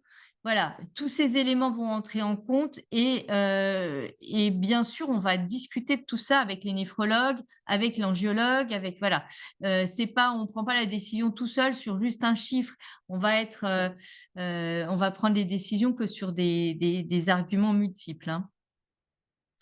Les indications des mesures, des pressions distales, on peut les faire systématiquement en préopératoire et post-opératoire, précoce chez les patients à haut risque et en cas de symptômes évocateurs. Voilà, le seuil d'alerte, tout le monde est d'accord là-dessus. En dessous de 0,3, là vraiment, c'est catastrophique et c'est une urgence, thérapeutique. Voilà. Alors, l'impact hémodynamique systémique, il est, moins bien étudié que l'ischémie de main. Le retentissement cardiaque, on va augmenter la précharge, augmenter l'hypertrophie, ventriculaire gauche, et on met le patient en risque d'insuffisance cardiaque à haut débit. Alors c'est quand même pas très fréquent et bon, dans mon expérience, enfin voilà, ça fait quand même pas loin de 30 ans que je m'occupe des fistules artério-veineuses. On m'a très peu adressé de patients pour complications, d'insuffisance cardiaque. Autant j'ai vu énormément d'ischémie, franchement c'est, enfin voilà, c'est vraiment quelque chose qui est quand même assez fréquent. Autant l'insuffisance cardiaque, c'est quand même relativement rarement, uniquement causé par la fistule. Il y a enfin voilà, on nous adresse plutôt des patients qui sont déjà en insuffisance cardiaque et dont on dit, bah, là, la fistule en plus, c'est pas possible. Donc on va nous demander de réduire le débit sur une fistule, un peu élevée parce que, l'insuffisance cardiaque, elle se décompense à cause de la fistule. Mais j'ai enfin franchement très peu vu d'insuffisance cardiaque qui était due directement, à la fistule. Ça ne veut pas dire qu'il ne faut pas surveiller parce qu'il y a aussi des choses qui sont un peu à bas bruit. Nos patients, ils sont quand même très fatigués et ils ont multiples raisons d'être fatigués et peut-être que c'est sous-estimé, l'impact, cardiaque de la fistule dans enfin dans la fatigue générale de nos patients. D'ailleurs, comme ils bougent plus beaucoup, machin, voilà, bon, on se pose pas toujours la question de la part d'insuffisance cardiaque dans leur, handicap, on va dire. Voilà, donc il faut quand même surveiller, bien sûr, le débit de la fistule, la fraction, d'éjection, ventriculaire gauche, c'est quand même, très important. Rechercher les signes d'insuffisance cardiaque et les biomarqueurs. Alors les biomarqueurs, moi, ça je les connais pas, très bien, mais si j'ai bien compris quand même, moi je ne suis que chirurgien, hein, je vous rappelle. Mais c'est quand même pas des marqueurs très évidents chez les dialysés. Je pense qu'il y a quand même, des faux, positifs, assez facilement. Mais bon, voilà, si on n'y pense pas, on ne le cherche pas. Donc, il ne faut pas oublier de quand même rechercher la part de l'insuffisance cardiaque qui pourrait être due à la fistule. Et puis, ben, quelquefois, quand on réduit le débit, ça peut nettement améliorer le confort des patients. Alors, la prévention de ces complications, ça va être, une évaluation préopératoire rigoureuse. Ça, on le dit tout le temps. Le site du choix, le choix du site, pardon, de la création de fistules en privilégiant la distalité, à tout prix. Voilà, le nombre de fistules distales, franchement, un gage de qualité et c'est un gage de tolérance de la fistule, et franchement, on entend des fois des trucs du genre, «On n'a qu'à faire directement une proximale, ça ira plus vite et ça sera plus simple». Ouais, c'est plus simple, mais ça a tellement plus de complications et c'est tellement moins bien toléré que vraiment, non, il faut toujours commencer par les fistules distales et effectivement, comme disait Mélanie tout à l'heure, plus les artères sont calcifiées, plus il faut faire des distales. Voilà, plus c'est difficile techniquement et plus il faut quand même faire des distales. On n'est pas là pour que ce soit facile, on est là pour que les patients ils soient bien et qu'ils soient bien le plus longtemps possible. Alors, moi, je dis patience parce que vraiment, souvent, il faut attendre un petit peu. Quand les artères sont très calcifiées, qu'elles sont très petites, et ben, quand on attend un peu plus, on a souvent des très bonnes surprises et on arrive à un développement, spontané qui peut être, vraiment, tout à fait correct, sans avoir, eu besoin de faire, aucun geste et voilà, moi je préconise toujours de commencer par être patient et puis, si au bout de, 2-3 mois, on n'arrive toujours pas à obtenir un débit suffisant pour pouvoir dialyser le patient, bon, là, on va réfléchir à dilater. Je dis toujours aussi qu'il ne faut pas dilater toutes les sténoses. Je préconise souvent de respecter la sténose post-anastomotique qui limite, le débit parce qu'un excès de débit, c'est beaucoup plus difficile à gérer, un hypodébit. L'hypodébit, si on surveille de près, on va pouvoir, dilater, juste au bon moment. Voilà, c'est donc la difficulté, c'est la surveillance. Il faut vraiment surveiller de façon très régulière. Alors, on n'a pas toujours accès à tous les examens, au Doppler, et cetera. Mais vraiment, je pense qu'il ne faut pas non plus faire trop de gestes, qui peuvent être délétères et quelquefois, mener à des catastrophes, ischémiques. Une autre chose importante, c'est la surveillance après la greffe parce que, les patients greffés, quelquefois les néphrologues oublient, complètement la fistule. Les néphrologues qui s'occupent des greffes, ils s'occupent pas de la dialyse donc ils n'y pensent pas si les patients s'en plaignent pas. Donc, il faut au moins surveiller, quelquefois supprimer. De toute façon, il faut toujours le discuter, pour éviter que les artères évoluent et qu'elles se détruisent progressivement sans que personne, ne soit rendu compte de rien et qu'on se retrouve, un jour avec, des situations artérielles, très difficiles. Moi, je contre-indique tout geste de ligature artérielle qui seront préconisés quelquefois, voilà, c'est des techniques de réduction de débit que je refuse absolument parce que j'estime que nos patients, ils ont assez de raisons de perdre leurs artères pour pas qu'on en rajoute en mettant un nœud dessus. Voilà, parce que, un jour, ils peuvent avoir besoin de cette artère qu'on a liée et leur main est plus importante que la fistule. Traitement des complications, il peut être parfois urgent. Alors à petite, quand on est à des stades, peu symptomatiques, on va faire traitement médical et kiné. Alors, juste, faire malaxer une balle en mousse, ça permet d'augmenter le flux, dans la main et donc, de développer les artères. On peut proposer des dilatations artérielles, c'est ce qu'on a vu tout à l'heure avec les sténoses proximales, quelquefois les sténoses des artères cubitales, mais c'est pas forcément évident. Une réduction de débit, chirurgicale et puis, quelquefois, on passe à la suppression de fistule. Si le patient ne peut pas supporter de la fistule et que ça lui provoque une ischémie, catastrophique, et ben voilà, hein, on n'est pas obligé de le laisser forcément avec une fistule. Surtout que ça correspond souvent quand même à un certain terrain dont l'espérance de vie n'est pas forcément majeure et là, le confort de vie, par contre, est essentiel. Alors voilà, ça c'est, l'exemple de tout à l'heure avec, une belle dilatation avec un stent qui a permis de retrouver un très beau calibre artériel. Alors le traitement chirurgical de réduction de débit, bon, heu, moi je suis une fervente défenseuse du banding, c'est-à-dire la création d'une, sténose post-anastomotique. Je trouve que vraiment c'est la méthode la plus sécure, la moins dangereuse pour nos patients parce qu'on touche absolument pas aux artères. On va juste créer une sténose post-anastomotique, voilà. Si le banding est insuffisant, on peut en refaire un.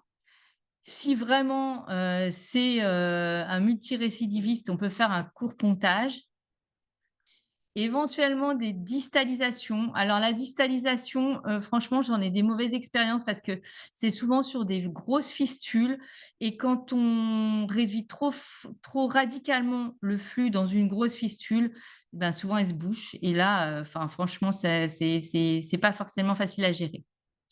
Quelquefois, les réductions de l'anastomose et une anévrismographie peuvent suffire quand l'anastomose initiale était très large. Bon, moi, je ne fais jamais de ligature artérielle, voilà. Je voudrais pas qu'on fasse ça, donc je ne fais pas aux autres. Alors hop, ça c'était le schéma du banding. Le système du drill, voilà, moi enfin, j'ai vu des catastrophes avec avec ce système, donc voilà, je ne suis pas d'accord avec ça. Voilà. La fistule, en conclusion, elle peut être très toxique pour les patients, avec beaucoup de complications ischémiques quand même, surtout sur les fistules proximales. L'insuffisance cardiaque, elle est toujours factorielle, mal connue, mais il faut vraiment pas négliger le rôle de la fistule dans cette histoire. Importance de la concertation multidisciplinaire, bon ça, je crois qu'on en est tous, convaincus. On prend toujours les décisions en concertation, avec, nos amis, néphrologues, radiologues, doppléristes. Voilà.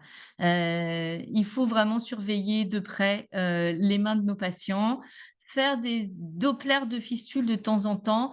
Moi, ça me paraît vraiment important. Bon, nous, on a beaucoup d'accès aux dopplers. On a des doppléristes, très compétents, et qui sont très impliqués sur le sujet.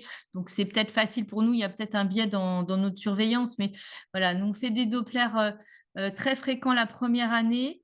Après création, on fait 3, 6 et 12 mois et puis ensuite une fois par an. Bon voilà, après on fait un peu aussi ce qu'on peut avec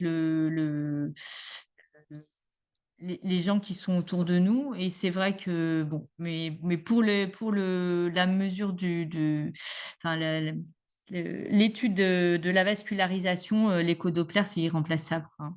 Et la mesure des pressions distales, si on l'a, autour de nous, mais il y a pas beaucoup de gens qui la font.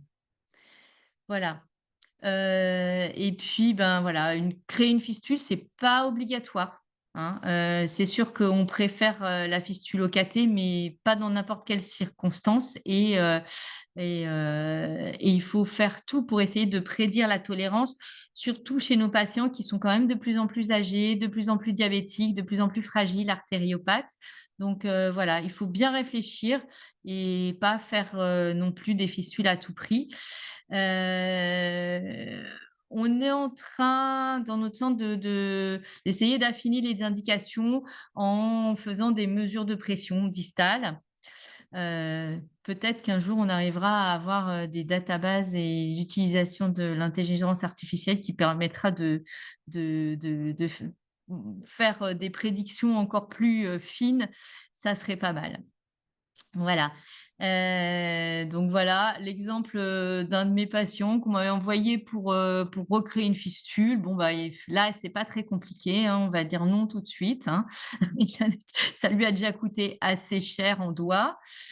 Voilà. J'ai mis quelques diapos avec la biblio si vous voulez voir des choses un peu plus précises. Donc voilà. Je vous remercie.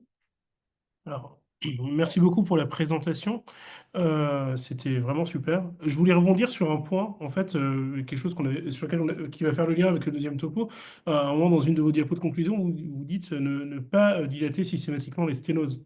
Et post-anastomotique, en tout cas dans la complication ischémique, et même en fait enfin, je pense que si Franck et Mélanie sont encore là, Oui. euh, en gros, vous serez d'accord, il y a un seuil d'intervention thérapeutique, même sur les sténoses, que ce soit d'amont, d'aval ou entre les deux points, qui interfèrent avec la dose de dialyse. Enfin, il faut une baisse de la dose de dialyse pour intervenir. Oui, et puis il faut relativiser le besoin de dialyse. Hmm. C'est-à-dire, en fait, plus les personnes sont âgées, artéritiques, etc., moins elles sont musclées souvent, et moins la dose de dialyse nécessaire est importante. Enfin voilà, il me semble, hein, Bah, qu'ils n'ont pas ouais, je sais forcément pas. tous les mêmes besoins de Et si je dialyse. peux me permettre, ouais, Viviane, c'est pas, enfin, c'est surtout que toute sténose qui va être identifiée, soit, enfin, comme Franck l'a décrit dans l'algorithme, en fait, soit par Hmm. les anomalies cliniques, soit justement au Doppler. C'est pour ça que nous, on fait pas non plus de Doppler systématique. Le risque, c'est de voir une sténose. Et en fait, une sténose, elle peut être là sans qu'elle fasse parler d'elle. Si ça parle peut-être un peu plus à ceux qui nous écoutent, c'est comme une sténose sur les artères rénales.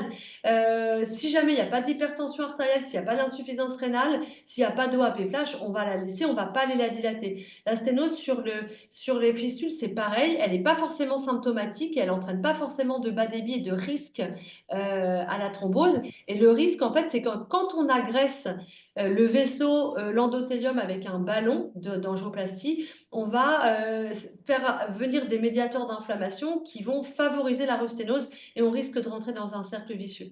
Et puis, aller dilater le sténose qui n'est pas forcément significative, on augmente le débit et on risque d'avoir les complications que Viviane a décrites.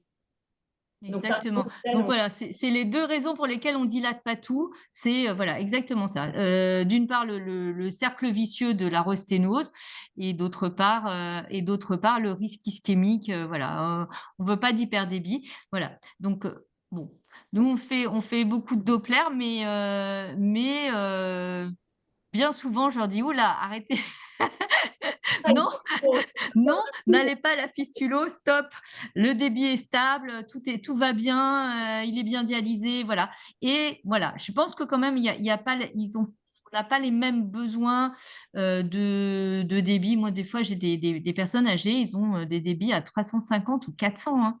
Et puis, ben, on reste comme ça, parce que comme ça, ils le tolèrent bien et que ça nous paraît, voilà, on va les surveiller de plus près et puis voilà, et puis bien éloigner les points de ponction, etc. Mais ben, là, ça tient. Et si c'est plus, ben, des fois, ça tient plus, quoi, hein. Mm. Des fois, ça tourne à la cata parce qu'on a un petit peu trop voulu avoir un débit parfait. Voilà. Ouais. D'accord. Merci beaucoup. Alors, j'ai quelques questions quand même. Là, il y a une collègue qui demande ce qu'est l'artériographie par compression. Euh, Ah non, donc, c'est pas une artériographie par compression. oui, c'est ce que. Il y avait une artériographie où on a comprimé la Ouais. fistule, ce qui permet de voir apparaître les artères en dessous, alors qu'on ne voyait même pas d'artères en dessous quand la fistule était en circulation. C'est pour montrer à quel point la fistule, ça vole. Enfin, voilà, c'est physiologique, quoi. C'est la majorité du flux, quand on est en proximal, c'est très flagrant. Il y a la majorité du flux qui part dans la fistule au lieu d'aller à la main, quoi. Très bien. Après, une deuxième question.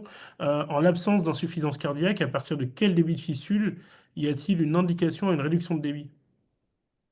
Si votre patient Alors n'est pas là, insuffisant cardiaque. ouais, c'est une très bonne question.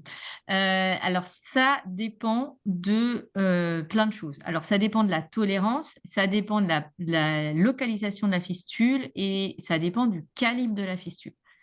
on va faire une espèce de cuisine entre toujours bénéfice-risque. Euh, on estime que au-delà de 1500, on est en hyperdébit.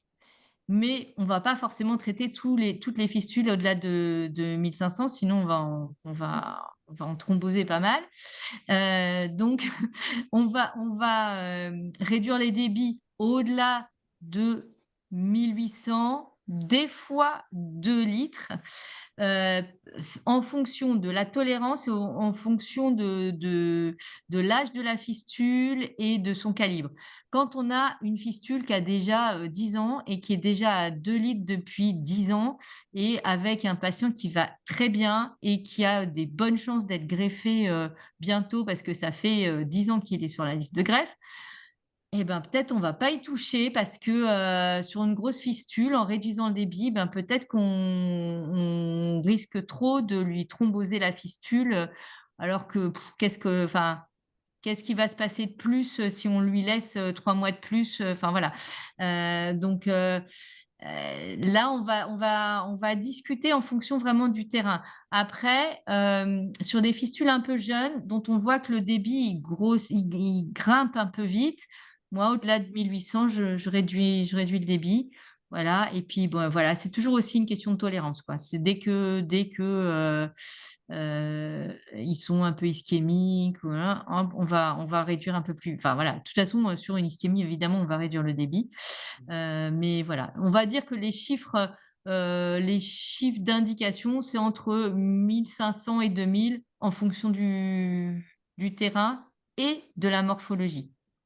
Et la question ancillaire pourrait être, est-ce que le rapport débit de fistule sur débit cardiaque entre en jeu dans votre décision?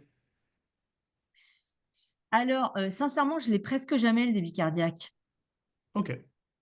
Ça peut enfin, ça m'est arrivé de l'avoir, mais c'est ce que je disais, on m'a très rarement demandé de réduire le débit pour des raisons cardiaques. Donc, Alors après, Issel, pour répondre à ta question, bon, je sais que tu connais la réponse, mais c'est une très bonne question. C'est qu'en effet, l'hyperdébit, donc comme l'a dit Viviane, les seuils sont un peu débattus entre 1,5 litre, 2 litres selon les experts, etc. Mais en tout cas, c'est des fistules qui doivent être réduites si elles sont symptomatiques au plan clinique ou si elles entraînent un retentissement cardiaque. Et sinon, en effet, on estime que la fistule ne doit pas prendre plus de 20% du débit qui part du cœur et qui va aux autres organes. Donc normalement, le rapport de débit de fistule sur le débit cardiaque ne doit pas être supérieur à 20%. Mais ça, effectivement, ça suppose avoir de manière simultanée le débit de fistule et le débit cardiaque, comme peut le faire le transsonique, par exemple.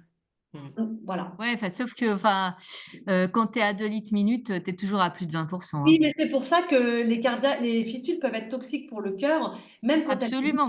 même quand elles débitent pas beaucoup, puisqu'on a quand même Mm, un tiers de patients qui sont insuffisants cardiaques.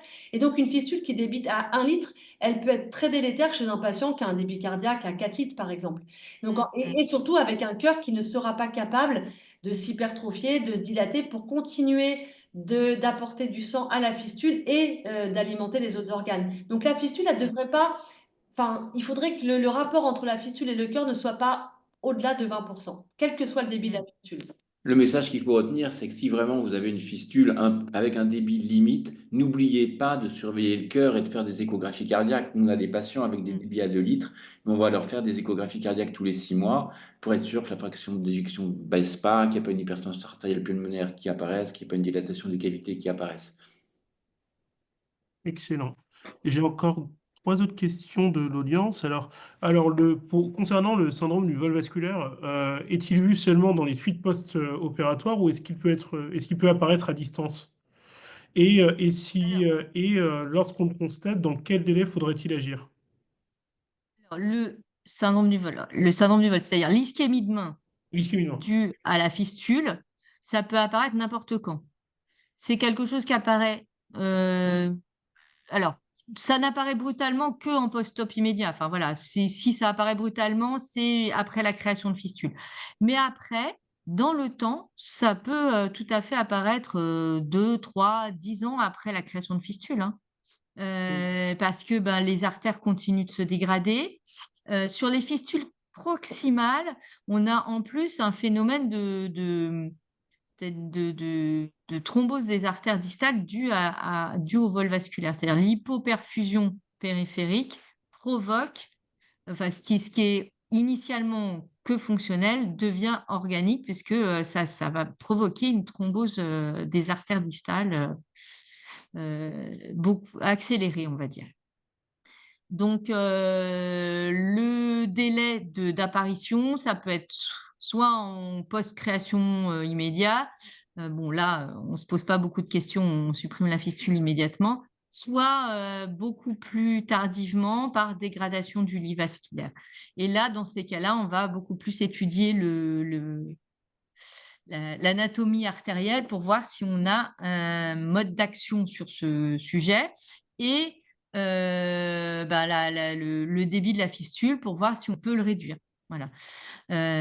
Ça peut arriver de réduire un débit qui n'est pas un hyperdébit. Alors, hyperdébit, c'est pareil, c'est un peu c'est juste une définition de chiffre parce que de toute façon, il n'est pas normal d'avoir un débit dans une veine au lieu d'aller avoir dans l'artère. Donc, enfin, voilà, un débit de fistule n'est pas un truc normal.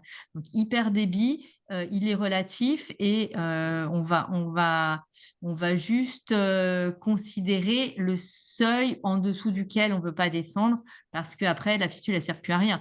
Donc, c'est sûr que si on a une fistule qui débite à 1 litre, eh ben, on peut réduire un peu le débit et puis rester avec une fistule aux alentours de 500-600 millilitres minute qui peuvent être largement suffisants pour dialyser. Si on est déjà qu'à 500, ben, là, on ne peut pas réduire plus et dans ce cas-là, on supprime la fistule. Le délai d'action, il faut être quand même relativement rapide parce que des fois, ça se dégrade très, très vite, hein. Quand il commence à y avoir des plaies, il ne faut pas traîner. Voilà, il faut les envoyer très rapidement au chirurgien, au dopplériste et au chirurgien pour chercher des solutions voilà, sur l'artère et sur la fistule. Et peut-être juste sur l'ischémie, un point sur lequel on pourrait insister, c'est de dire que vous avez présenté comme urgence l'ischémie monomélique. C'est de dire que, enfin, parce que pour l'auditoire, c'est de dire que ça ne justifie d'aucun examen complémentaire. C'est s'il y a une suspicion d'ischémie monomélique, il faut solliciter le chirurgien, surtout si une main très douloureuse avec une faiblesse dans les heures ou aux jours qui suivent la création de fistules. Il n'y a pas Ouais. il y a pas d'examen complémentaire à faire.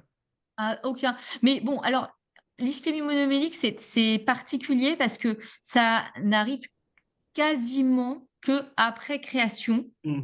ou geste endovasculaire.